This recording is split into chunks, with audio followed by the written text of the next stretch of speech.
question traditionnelle, la première expérience avec l'ingénieur. Ah oui, d'accord. Thank you to take time for this interview. And as the first question, we always like to ask you what was your first experience with fantasy and science fiction, or the fantastic universe? Your first reading or movie? No, it was when I was 4 years old, and I was living in Manchester at the time, and my mother turned me into a science fiction writer. I blame my mother. And she took me one day and sat me on the sofa in the front room, in front of the television, and said, "Watch this, you'll like it." And it was a thing called Mike, Mercury and Supercar. It was an early show by Jerry Anderson, who went on to make Thunderbirds and Stingray and Captain Scarlet. This was the very first TV series he did, Mike, Mercury and Supercar. And amazing that I was 4 years old and my mum knew I would like a science fiction show, so God bless you, Mum. I mean, she knew something about it. And that was kind of my first exposure to, the first one I remember. And my dad used to read comics. He was a big fan of Spider-Man. And he would buy me Spider-Man so he could read it after I'd finished with it. Actually, usually before I'd read it. He read Spider-Man. And this was, you know, I was kind of quite young at the time. 4, 5, 6 years old. And then my family, I was born in Manchester, my family moved back to Northern Ireland where my mum came from. And Ian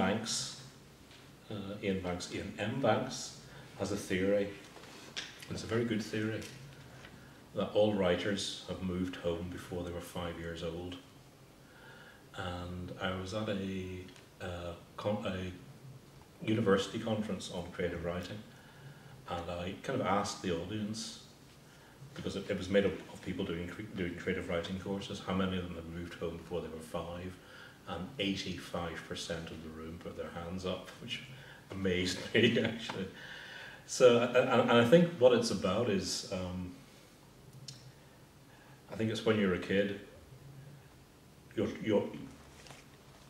everything is kind of broken and taken away from you. You're taken somewhere strange. It's somewhere outside your control.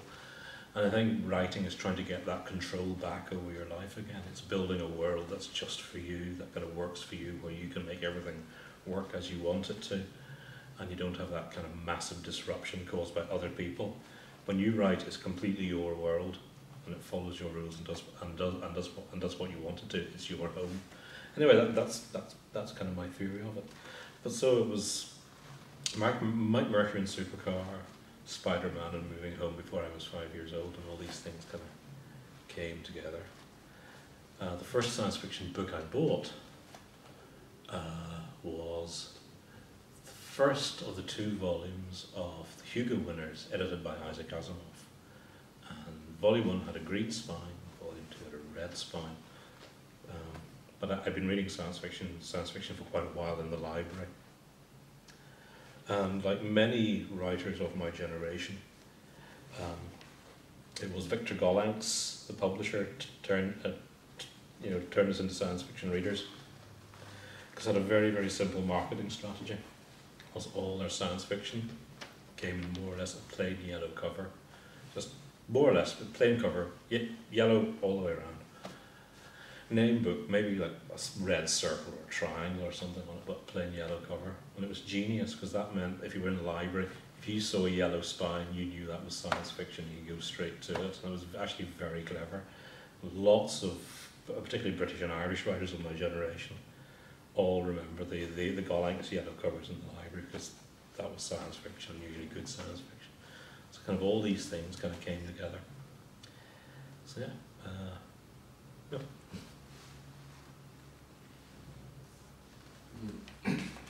You seem to have a vast knowledge of India. Can you tell us how you got this knowledge? Well, I don't have a vast knowledge of it. India is far too big for anyone to have. I know a little bit about a little bit of it, but I know that little bit about the little bit quite well. I mean, I originally came up with the idea for River of Gods, Le Fleuve de Dieu, in 1999 over a lunch with my agent and my editor in a very nice restaurant with a lot of wine. And we got talking about basically, as I was saying this afternoon, why do you never see anyone from India on Star Trek? Because Star Trek isn't really about global. It's not about global culture and global concerns. It's about America, really. Star Trek. I also thought, why hasn't there ever been the science fiction equivalent of like the big Indian epic novel of families and cultures and wars, and because that's something India's really good at, those big stories. And we were talking about this, and John Jarrell, my editor, said, well, Ian, I think you have to go and write that now. And I went away and thought, he's right. And I came up with a proposal about 2001, and pitched it, and it took about 3 years to 3 or 4 years. Yeah, about three or 4 years to write. There's a lot of reading, there's a lot of meeting people, there's travelling to India. There's this first time you go, you do the tourist thing, so you become used to what the country's like, and it also gives you an idea of what to look for in greater depth later on. So there was a bit of toing and froing back and forward to India, and there was a lot of reading, a lot of talking to people who'd introduced me to other people to kind of have email conversations with. So after about 2 years, maybe 3 years of actually absorbing all this stuff, it was then time to actually sit down and write the thing. And it was originally it was 800 pages long. It was a big fat mother of a big proper Indian novel. And my editor at Simon & Schuster. Now, this is a long story. Are you okay for a long story? It's just a long story. I'd originally sold it to John Jarrell, who's at a company called Earthlight. Earthlight was the science fiction line of Simon & Schuster, a big UK publisher. And I'd done a book called Aries Express, came out from Earthlight, and they bought River of Gods. And they always wanted to do it as a kind of semi-mainstream book. It wasn't going to look terrible. They didn't want it to look like a science fiction novel. And I saw some early covers, and there was one really clever one, which was, David Beckham, the footballer. He has his child's name in Hindi on his arm, and it was the same thing. It was a name. It was River of Gods in Hindi on somebody's arm, which I thought was really rather clever. But anyway, so they'd started doing cover stuff and had marketing plans and policies, and then all of a sudden, the head of Simon & Schuster closed down Earthlight and abolished the entire science fiction line, said we don't have a science fiction line anymore. And a lot of good people, including Darren Nash actually, lost their jobs on the head of this, and there was a lot of fuss and a lot of protests. And what did happen was that what Simon & Schuster had was a lot of science fiction writers with contracts, which they either had to pay their way out of or fulfill. And I ended up with an editor called Ben Ball. Now, I went to meet, he invited me over for lunch, and I met him, and I liked him. Chris Priest had him as an editor, and Chris Priest could not stand him. I got on really well with Ben Ball. Very big, tall Australian guy. He looked like Jarvis Cocker from the band Pulp. He was very, very tall and Australian. And he said, right, here's what I'm going to do with this book. I've read it twice, I think it's great. You're going to have to cut bits. And I cut the bits, and he was right. But what I'm going to do is I'm not going to put the word science fiction anywhere near this book. Nowhere does it say science fiction on it, even though we know it is. So he produced it, and it had a fantastic the UK hardback cover with the blue one with the Vishnu on it. It's a fantastic cover. It says River of Gods, August 6, 2047, happy 100th birthday India. And the only thing that tells you it's science fiction says 2047, and that's all there is. And what happened was, because it didn't say science fiction, but because it was a big fat book about India, it didn't end up in the science fiction section. It ended up at the front of the bookstore. And at the time in UK and Ireland, we had a thing called 3 for the price of 2, where basically it's exactly what it says. You buy 2 books, you get 1 free. And that's where you want your book to be. And it ended up there on the 3 for the price of 2 table, and people bought it, and they read it, and they said, that was science fiction. I rather enjoyed that.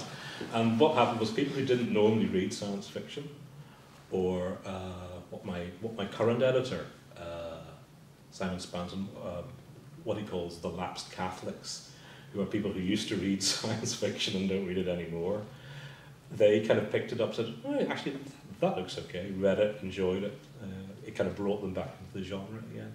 And what happened was I picked up an entirely new readership through it not being branded as science fiction, and it actually did the book quite a lot of good. Actually, it won me a whole new readership who wouldn't usually read science fiction, but read me, even if it says science fiction on the label. And in a sense, that was the best thing ever happened for that book, was for them not to put the word science fiction on it. Because there are quite a lot of people who will read and enjoy it, as long as they don't, as long as like the cover or the branding doesn't put them off it. So yeah, that was a long story anyway. So, yeah, publishing and how it works. Okay. About the Indian culture, did you read the Roger Zelazny book? I think it's Lord of Light. I've never read that. Never read it. I'm not a huge Zelazny fan, oddly enough. I read one novella I really liked, which was, is it 50 or 30 or 20 views of Mount Fuji by Hokusai, which is a fantastic novella. I never liked his novels, because I never liked that kind of wisecracking thing. Get out, fuck off. I just never gonna like that. I've never read it. There's a fantastic story about Roger Zelazny's novel Lord of Light and the Iranian hostage crisis. Have you heard this? It's a good story. In that Madman wanted to produce a movie of Roger Zelazny's Lord of Light. You can probably help me with the details of this. And he had a script written, and he got Jack Kirby, the comics to basically design, to do like set designs or character designs for what the world of Lord of Light, and they're fantastic. They're absolutely awesome. And of course, the thing never ever came to pass, and it got shelved in the bottom drawer. And the in 1979, during the Iranian Revolution, lots of Americans were basically captured and held hostage. And somebody in the CIA wanted an excuse to get them out of Iran. So they posed as a Canadian film company. Said, we're going to shoot a blockbuster movie in Iran. We said, hey, cool, yeah, come and film, yeah, thank you. What should we film? And he found this old script of Lord of Light. He ripped the front cover off and wrote something else. What was it called? Do you remember? Something like. He just wrote a completely new title on it. Said, this is the film. So set up this entire fake film thing based on this script of Lord of Light. In they went and got everybody out as extras and smuggled them out of Iran on the basis of this. It's a fantastic. Somebody's making a movie about that right now, apparently, because it's far too good a story.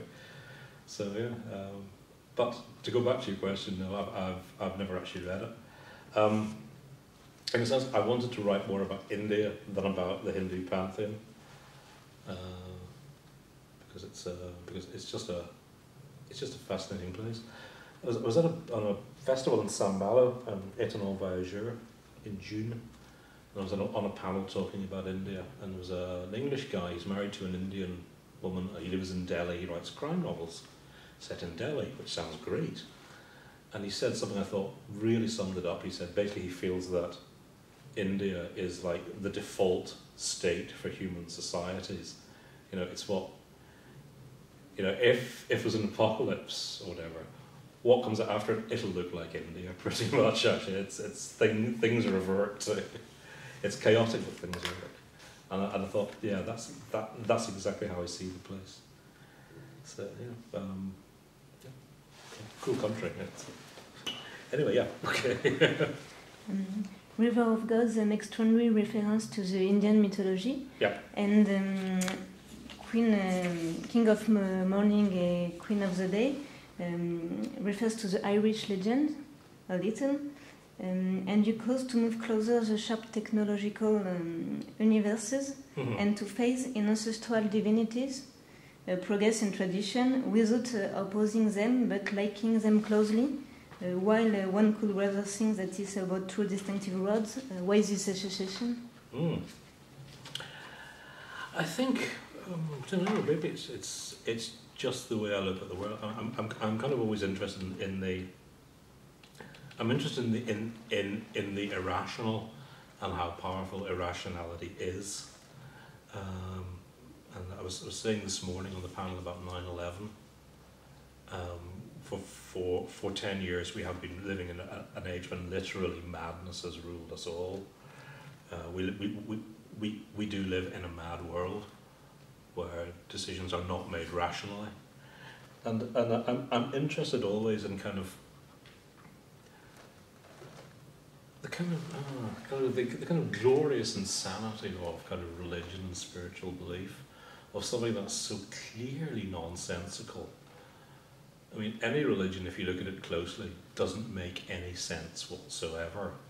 You know, why any kind of supreme being should decide to manifest himself in exactly this way, with exactly these silly rules. That just doesn't make any kind of sense. But people love it, and people believe it, and people are prepared to live their lives and die by it as well. And I've always tried to encompass, or kind of bring in that kind of sense of the irrational and the because in the kind of science fiction I write,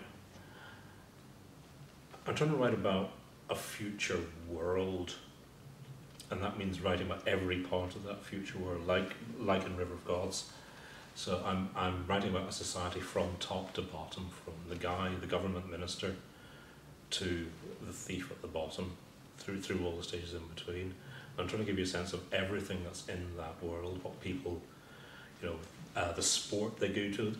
There's a big section about a cricket match, you know, the food they eat, the people, you know, their kind of social hierarchies and societies, and who can talk to whom and who can't talk to whom and what. And I just wanted to give that sense of this kind of huge outside world and what it's like to live in this kind of future India. That kind of thing interests me, and of course, therefore, you know, beliefs, myths, and mythology is going to be a part of that. I've always been very interested in Hindu mythology because it's so completely different from anything we have in the West. When I was travelling there, we went to visit a Kali temple, to the goddess Kali, in a place called Misrapur on the banks of the Ganges. Into the Kali temple, and you walk round and round and round, and in the centre there is the puja to the deity, and the goddess. She's only that high; it's very small. And then after that, they take you to the room where they burn the bodies, and it's completely dark with a pit in the middle. Don't fall into the pit. You don't want to go into that pit. With a pit in the middle, and because it's dark, you kind of feel your way into the room, and you kind of put your hand around the door, and it's wet. And you go, "What's that?" And the guy said, "Oh, that's blood." Blood? Yeah, it's blood. He said, "It's all right. Nowadays we use goats, which is that's nice to know. Literally said nowadays we use. Now he may just have been having a joke, and it's those little things. It's one of the things about India and Nepal as well. I'm sure it was, is that sooner or later, no matter how broad-minded or liberal a Westerner you are, sooner or later you will hit something that will just go, whoa, I wasn't expecting that. Whoa, that. And I mean, I'd been, I was okay, the first day, on the way out from the airport, there's a guy having a shit by the side of the road, there's dead stuff all over the place. And we saw cremations, and you see an arm hanging out of the funeral pyre, and you hear the pop, and that's the skull exploding, and that means the soul has escaped the body. That was all okay. And we were sailing on the Ganges, and there was this the skeleton of a little old lady on the beach, just next to where we were camping, and that was fine as well. And in Nepal, in Kathmandu, we went to Pashpatanath, which is on the sacred river. It's the holy cremation ground where the bodies of the royal family and other good people are cremated and the ashes thrown into the holy river. And we were watching from across the river, and there's a body lying under a sheet. And there's the family, and there's the oldest son, and he's all in white with his head shaved, because it's his job to, it was his mother, it's his job to, set the fire. And a man in a suit comes in, and he kneels by them, and he comes to talk to them, and he has like a vacuum flask with him. And he talks to the family a bit, and they nod, okay. And he goes over to the body, and he lifts the sheet. We couldn't see what he did, but he worked quite quickly, and he put the sheet back, and then off he went with his vacuum flask. And then about 10 seconds later, these patches of red started to appear where the eyes were. And he was a doctor, and he'd harvested the corneas out of the eyes just right. And that was my whoa kind of movement there, just right there and then. Said, at the funeral, I said, do you mind if we said, yeah, go ahead. And then they just put the body with the 2 red patches on the pyre, lit it, gone.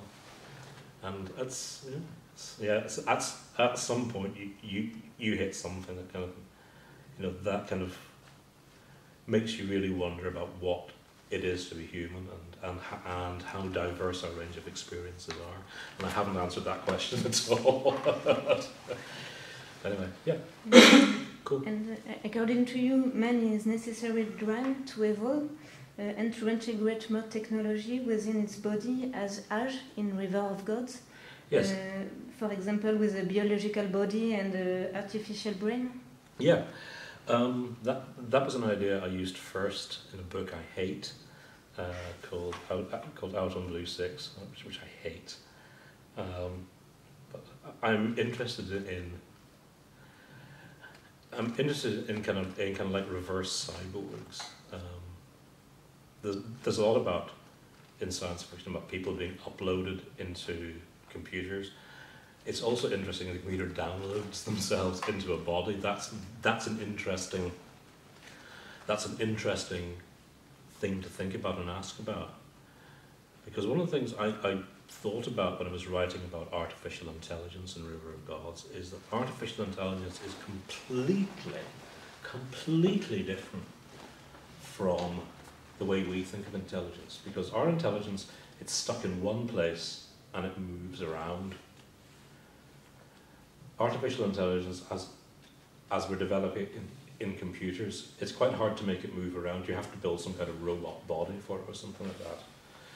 But the easiest way for an artificial intelligence to move is to copy itself and then delete the original. Or maybe not delete the original, maybe just keep copying itself.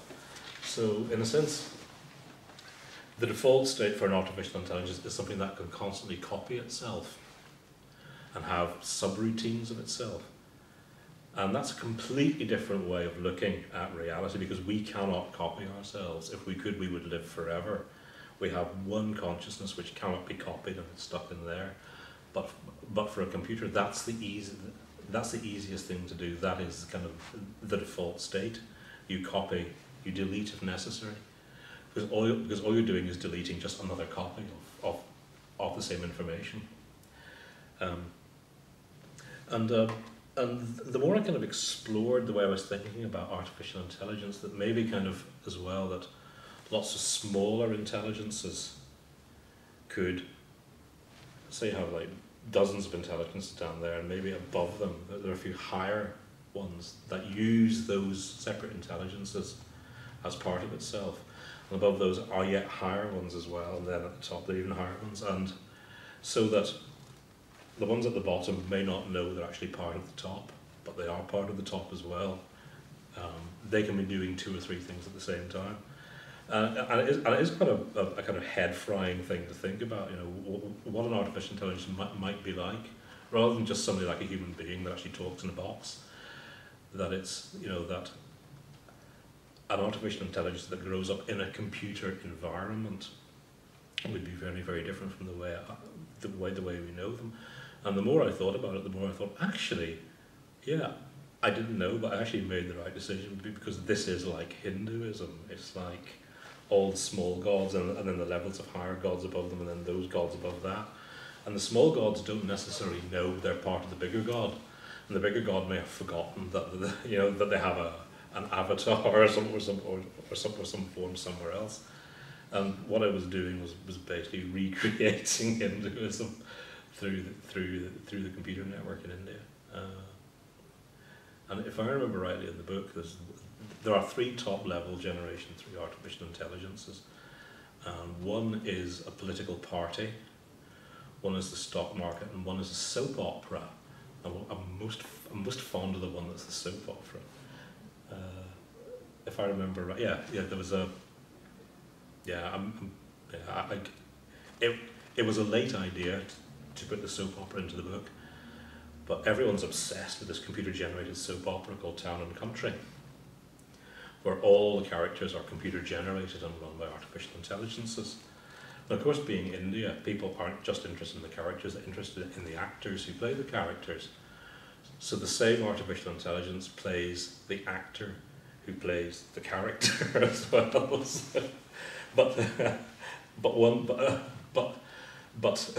So in a sense, it's one AI with 2 personalities. One of whom is the actor, and one of whom is the character the actor plays. And I actually rather enjoyed that bit of it. Because if there's anywhere a computer-generated soap would work, it would be India. Town and Country. God bless it. And the idea of a soap opera becoming sentient is quite amusing. Okay, so I'm going very. If I'm going on too long, just stop me. Your high-tech novels are set in third world countries, India, Turkey. How do you explain this choice? Well, for a start, they're not third world countries; they're developing countries. Thank you very much. If you tell a Turk he lives in a third world country, he would be what? Off the record. Off the record, yeah. It's the developing world. Yeah, I find it interesting. Well, I live in Northern Ireland, and everywhere is foreign in a sense to me. If I write a book about America or a book set in America, it's as foreign for me to write about America it's as it is to write about India or Turkey. Just because we speak the same language does not mean it's the same country. No, actually, the more I go to America, the more I realise what a strange country it really is, and how hard it is to actually get to the bottom of America. Because it's easy to set stuff there. Neil Gaiman has a thing he refers to called Americaland, which is the America that non-American writers write about. It looks like America, but it's not actually what the country is really like. I think maybe I kind of realised this early on, and I kind of decided, well, why not? You know, rather if everywhere is equally foreign, why not take it somewhere that's interesting? where the stories haven't been told, and where the culture and the people and the characters can give us a new slant or a new angle on old science fiction themes. Because each of the New World Order books, you know, takes kind of a well-known science fiction theme. In River of Gods, it's artificial intelligence. In Brazil, it's the many worlds theory of quantum physics. In the Dervish House, coming out next year, it's nanotechnology. And it's taking those well-known ideas and just seeing how a different culture and a different perspective deals with them.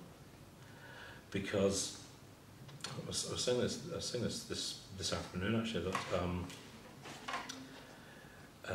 William Gibson once said that famous William Gibson quote, "The future's here, it's just not evenly distributed." And in a sense, he's completely wrong about that, because the future is fairly evenly distributed. You know, when I get my spanky new iPhone, I don't actually have an iPhone, but I don't like Apple. But if I got my new shiny iPhone, the same day I get it, somebody in Lagos gets it, somebody in Mumbai gets it, somebody in Cape Town gets it, somebody in Buenos Aires gets it, somebody in Kuala Lumpur gets it. We all get the same technology at the same time, but we all do different things with them. And it's what other cultures and other societies do with the same technology is interesting.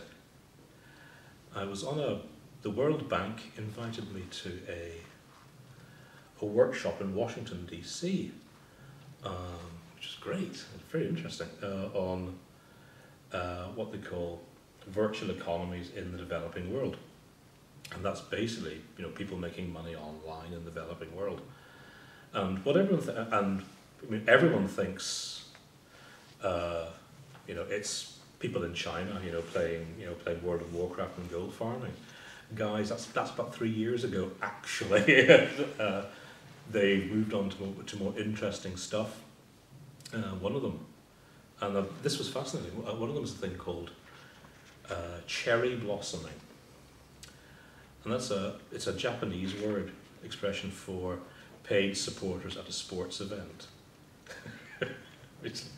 Now, what cherry blossoming does is, I have produced Brand Ian Cola.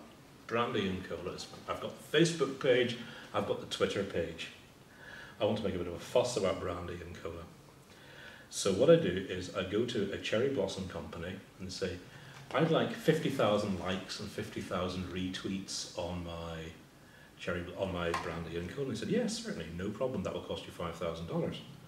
I pay them the money. They then go to Kenya, they then go to Lagos, they then go to Buenos Aires and put up the call and say, we want this liked, and people go click, click, click, click, click, like, and they get paid for every like they do. I get my 50,000 likes, they get paid. Brand Ian is a success, thank you guys in Lagos.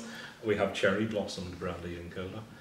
And that's kind of actually where quite a lot of the money's been, because it's very easy to do as well. Someone just, a tweet comes in, or an email comes in on the instant messaging thing in the internet cafe, and somebody in Lagos goes, yeah, no problem, click, that's money in the bank, thank you. Do that several thousand times a day, and they're making a bit of money. That's kind of what's interesting. That's kind of what's happening at the moment. Yes, gold farming's a bit old. It's a bit passé. So I must tell Neil Stevenson that sometime. Yeah, and that's the reason for that long story. That's kind of what that's what the developing world is doing with technology. It's finding new and interesting things to do, and I find that very encouraging. They've also developed India has developed the $60 netbook recently. It may be even cheaper than $60. Whatever it is, it works out at £35 for a netbook. And with that kind of technology, you can transform an entire society, actually. You can get that into villages.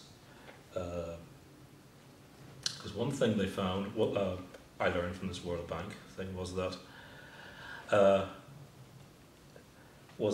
a lot of traditional virtual economy stuff is based in like factories or offices, and people come to the office, and they found that women didn't like doing that. Sometimes purely because there is no toilet, separate toilet for the woman. Actually, as simple as that, they don't like doing it.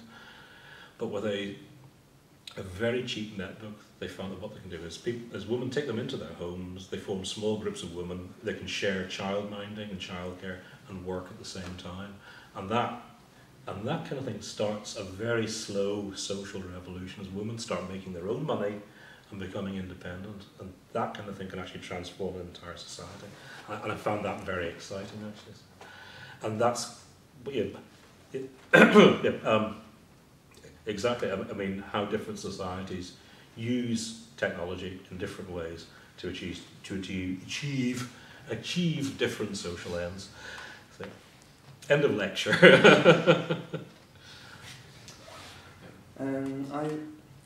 I have to go to Okay. the other end. Sorry, I'm going on far too long. Thank you very much. I read that you are of Irish and Scottish accent. Yes. And so you said earlier that you've grown up part of your childhood in Northern Ireland, Yeah. and which was at this time a particular part of the United Kingdom with very specific events happening. And does it have an influence on the way you write or the stories you write? Oh yes, of course it does. Yeah, it's. I mean, I'm old enough that I was there at the start of in Ireland, we never like to say things too aggressively. So 30 years of civil revolt and small-scale civil war we call the Troubles. So we've had a few troubles. So I was 9 years old when the Troubles started, and I was there when the Troubles ended as well.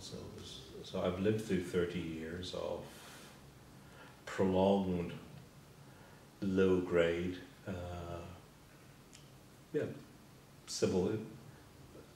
a small low-grade civil war, basically in many ways. I mean, the thing about Northern Ireland is that, like most places that have this kind of thing, is it doesn't happen everywhere. It's based in a few specific locations. If you're not a player, then you're very unlikely ever to get hurt, unless you just happen to be in the wrong place at the wrong time. In the early days, there were quite a lot of no-warning bombs. There was one day known as Bloody Friday, when the IRA let off 15 bombs all around the centre of Belfast, and they never did it again because it basically destroyed them in the United States, because they'd been raising quite a lot of money, and what people in America saw was them blowing up civilians for no, and it cost them, and then it took them 4 or 5 years to recover from that, so they never did it again. On that occasion, yes, I mean, a lot of people kind of died, but certainly that kind of thing does kind of it shaped my interest in divisions in society. I'm always on the lookout for divided societies, because where you get divisions in society, you get friction. Where you get friction, you get drama. Where you get drama, you've got a story, basically. And I'm interested in that kind of. It's interesting actually. I hate to say the expression post-colonial because it's become so devalued recently, and particularly in America, it's become bound up with kind of questions of race and identity. In fact, there was somebody once had a big argument with me online of how I couldn't possibly be part of the post-colonial thing because I wasn't black, and Ireland was never you know a post-colonial issue. To which the answer is nonsense. you know nothing, America. But certainly, I mean, Northern Ireland was Ireland was Britain's first and seems to be Britain's last colony, and is the end game of empire is being being played out there right now, and that kind of makes me interested in other societies that kind of have transitioned from a colonial past. India from the Raj, Brazil from an incredibly violent and horrible history, and also Turkey. I was interested in that for many reasons, but also because the Ottomans run a very long, very big, very old empire, which was non-Western as well, and that kind of interested me too. So I'm kind of interested in, I suppose, in issues of post-colonialism, but it does sound awfully dry and drab. And I'm always interested as well in, I've never felt in the core, in the heart of any particular group or identity. I mean, because I was born in England, I don't have a complete Northern Ireland accent. Apparently, a lot of people still think I'm English. I was never part of I never subscribed to the kind of political identities of being, Republican or Unionist, Protestant or Catholic. I never subscribed to any of those because I saw what was on offer and I didn't think they were worth it. They had nothing to offer me. And when I started writing, I never wrote anything that was kind of like straight ahead and the core of literature. I wanted to write something that was on the edge of literature, a nice dirty little genre like science fiction. That's kind of on the edge of things. So, and I live in a country that's on the edge of Ireland and on the edge of Britain. And I write a fiction that's on the edge of acceptability, on the edge of what fiction is about. I kind of like that position.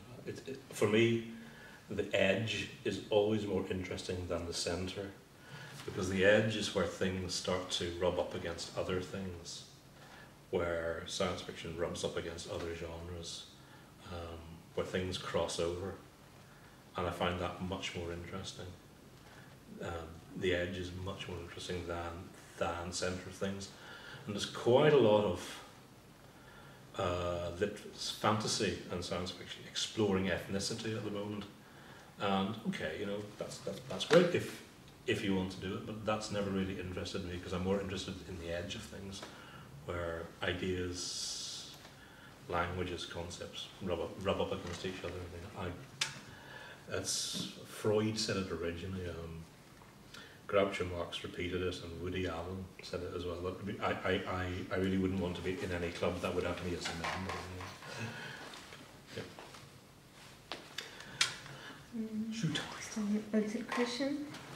River of Gods, by its structure, remind me the French poem of Victor Hugo, the author. Do you know this poem? No, I don't. It's called Judgin, and the verses, which in the first stanza are very short, become longer and longer until the peak, and the moment of the arrival of the jeans, and before decreasing as one goes along to return to some initial syllables, like slowly, at the same time as the jeans leaves, and it reminds me of the River of Gods and the jeans.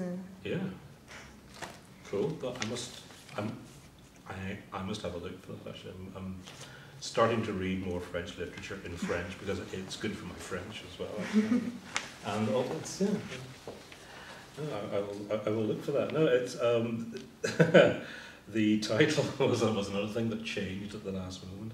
Because originally the book was called Cyber Bad, and that's another thing that Ben Ball and it took us weeks to get the title, bashing ideas back and forth by email. Titles either come right away, or it takes ages to get them right.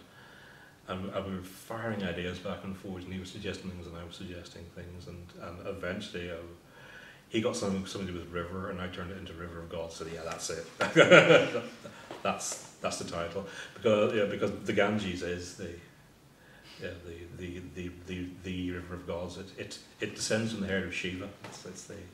It's the sacred river. I have gone swimming in it. Yeah, it's fantastic. Because, oops, excuse me. Let's see how I bounce this. Yeah. Yeah, that's it, basically. Short answer, yeah. Ben Bowen, I thought of the title. What are you working on actually? At the moment, I am on volume 2 of my young adult series. First volume has been bought by Gallimard Jeunesse. I've showed the cover.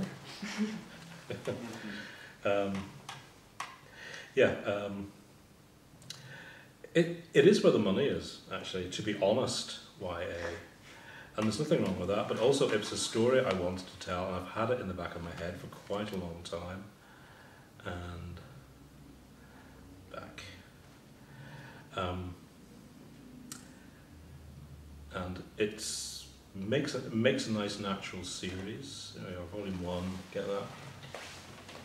Cover by John Picasso. If you saw that book on a bookstore, you'd want to know what's going on in that.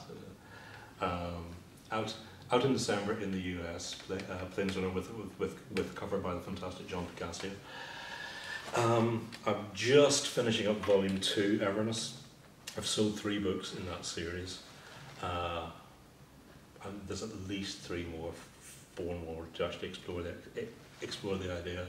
And the basic short story is that Everett Singh, his dad's Indian, his mum's English. See, yet again, it's things on the edge. It's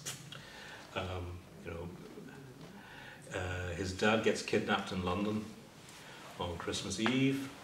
Everett tries to find out what happens, and suddenly he gets this file on his iPad, a thing called the Infundibulum. It's what his dad's been working on. It's the map of all the possible alternate universes. And so and he finds his dad has been engaged in opening up a thing called Heisenberg gates to other parallel universes. So he goes on the run.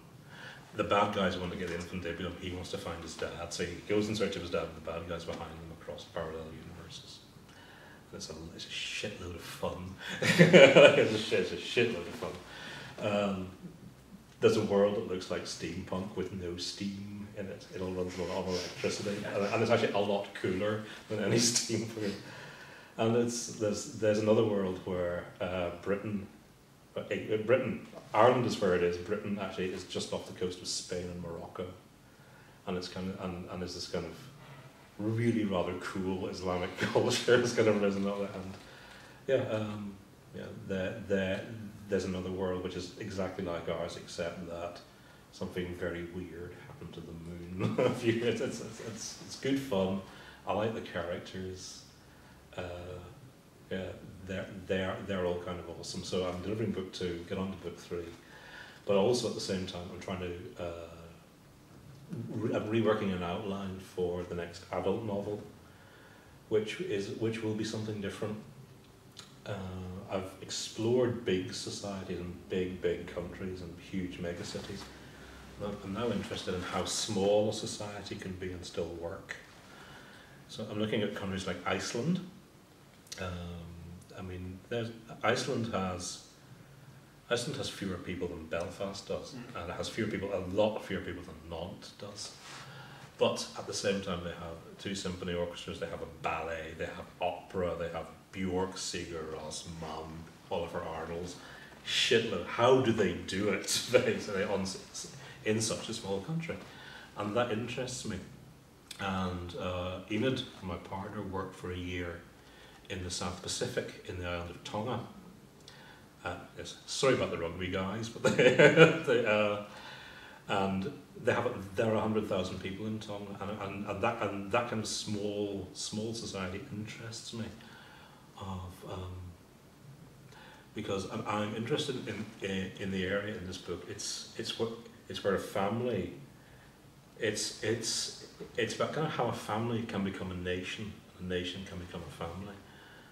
And there's loads of weird shit in it as well, like things like the Clock of the Long Now, which is a kind of a project that Neil Stevenson and Brian Eno were involved in to buy a clock, to build a giant clock inside a mountain. And this clock ticks once every year and chimes once a century. And the clock is designed to run for 10,000 years. And it's designed, and they were trying to work out a mechanism to get it to run for 10,000 years. The only thing that works is human power, actually. So something like the Clock of the Long Now, it's actually quite an optimistic thing to do because it assumes that there will be human continuity, that 10,000 years from now there will be somebody who will go up that mountain into that cave and wind the clock up. That kind of thing.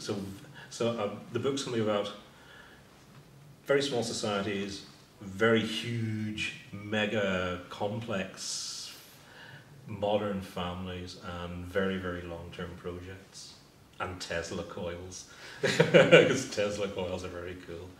So I'm just trying to get the outline right for it, because I'd done one outline and I didn't like one of the characters, and so I've rewritten it. So that's kind of hoping to sell that and then continue with the YA series. So yeah, busy. Cool. If I'm not wrong, River of God have been optioned by for a movie. Yes. Do you have some news about it? Yes, it's a good story. It's a good and inevitable story. It was optioned quite a while ago by a very energetic producer. What's his name? Can't remember. He's a good guy. We liked him, and he'd done the right thing. He'd gone and talked to various actors and directors to try and get them attached to it, and he had Ralph Fiennes attached, English actor. He plays Voldemort in Harry Potter. Ralph Fiennes. He was going to be Thomas Lull, and there's an Indian actor called Amitabh Bachchan. The big B, you've probably seen him, the guy with the beard, the grey beard, he's always distinguished. He was going to be Mr. Nanda. That would have kicked ass. Seriously kicked ass. So he had all the names attached. He had a production company called Brillstein, a US company attached. He had a studio picked up in Mumbai because he wanted to film it in India. There are lots of Indian directors who are very, very tired of doing the same old song and dance routine. They want to get their teeth into something funky. And after Endaran, which have you seen Endaran? It's on this weekend at the festival. It has the most astonishing final 10 minutes you've probably ever seen, as the greatest action scene ever done. Now that's a Tamil film from South India, but it went mega all over India, and there's a new one out with Shah. What's his name? Now he's the big Bollywood star. Something Khan. And that's kind of mega. And India is discovering science fiction. So there were directors saying, yeah, we'll do this, and they needed to get money from the Gulf, from the Doha Film Fund, and the Doha Film Fund didn't fund it, so it's kind of fallen off. It's fallen over at the moment. It may not get back up again, but certainly for a while, a lot of people were talking about it, and it was a big, exciting production. But the money didn't come through from the Gulf, unfortunately. But you never know. I mean, movies can spend years kind of rolling around before they finally get made, and it may pop up again. I mean, I've seen the script. And it's okay. it's a first draft, but it's okay. It's recognisably my book, and it may come back again. We shall see. We shall see. So at the moment, it's not happening, but it was fun while it lasted. Cool. Thank you very much. Just one more question. Yeah. In Saint-Malo, you talk about Doctor Who. So Yes. Are you a big fan of? I'm not a big fan. I like it. I like watching it. I like the kind of mythos of it, actually. I would never ever dress up. That's just wrong. And I wouldn't. I mean, I might sometime go back and buy old episodes I haven't seen. I mean, I'll watch it, but I'm not a fan because I'm not really a fan of anything apart from Manchester City. But I do like it very much, and I do think Matt Smith is great, and I can't see all. I don't know why people hate him so much. I think it's because a lot of people get very, very possessive about television. And a lot of fans came on whenever David Tennant was Doctor Who, and it was he's my doctor kind of thing, and it's like a new doctor says, well, you're not my doctor, so I hate you kind of thing, and I suspect there's kind of a bit of that in it, but I think he's great, and I love his tweed jacket. It's absolutely fantastic. I'll watch it every week. Also, and people get awfully kind of bitchy and snarky about plot structure and stuff and all that, and just sit back and enjoy it. It's family television. Having said that, I did love the one, what's it called? A Good Man Goes to War. There was a bit with the lesbian, Silurian, Victorian, sword-wielding crime fighters. Have you seen that one? No, you've obviously not seen it. All of a sudden it's a Silurian and a Victorian Silurian, the reptile people, Madame Vashta and Jenny, her servant, and they're obviously having this lesbian affair. And they have samurai swords in Victorian and they fight crime. Thought, I want to see that show, thank you very much. Where did that come from? And they come and help the Doctor kick ass, actually. Bring the swords, Jenny.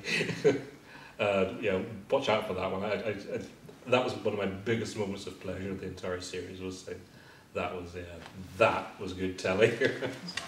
So I enjoyed it a lot, and I think I was saying in some manner as well that kind of Doctor Who is kind of one of the great British mythological figures now. I was on a panel at the Eurocon. We're talking about mythologies and great British mythological figures. King Arthur, Robin Hood. Who else? There are a couple of others. Jack the Ripper is a great British mythological figure. James Bond is a great British mythological figure. Doctor Who is a great British mythological figure. And I kind of enjoy it as a bit of living mythology. I mean, everyone in Britain and Ireland knows what a TARDIS is. Everyone, and it's become, people in conversation will say it's like the TARDIS, which means it's much bigger inside than on the outside, all the way through. Daleks, everyone knows what they are. They've become part of the popular mythology, and I like that. Anyway. And could you write a book like Michael Moorcock or?